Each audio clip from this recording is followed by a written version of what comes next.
Alright, good afternoon everybody, it's your boy Akeem. Welcome to this vlog. Here to give you a scouting report on Josue Matias coming out of Florida State, the offensive guard. Now he helped to dwindle this team to a national championship back in 2013-2014 season, and I think he's a decent prospect entering this year's NFL draft. And let's talk a little bit about him. He was actually born in the Dominican Republic before moving to New Jersey, and where he was a great player in high school before signing up with the Florida State Seminoles, helping them team win the national championship. Now let's talk about his strengths and weaknesses. First, his strengths: he's definitely long, limb, and consistent, and had used his consistency and getting his hands in placement to engage against his fellow his opposing defenders. And he's also a proficient cut blocker. I do like his cut blocking technique, and he does a good job with playing it with a wide base and flashes good initial foot quickness, the foot quickness that you do want in an offensive guard. Now he also is a pretty good run blocker who can get to the second level and understand where to use the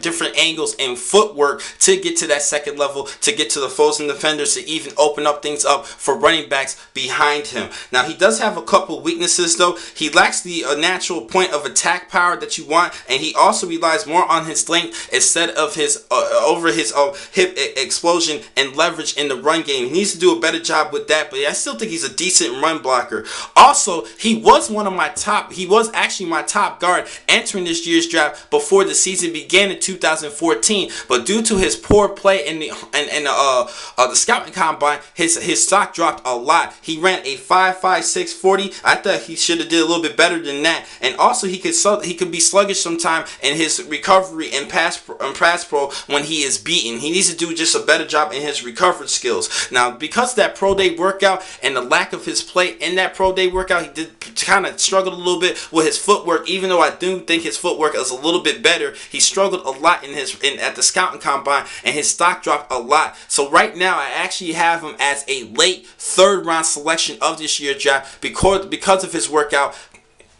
at the scout combine. Depending on how things turn out, he can still has a little bit enough time to raise his draft status, but right now I have him as a late third round selection. Now the next time I'm going to catch you guys will be in just a couple of minutes. I'm going to give you another scout report. Thank you for watching this blog. I'm your man Akeem McCall. Be easy.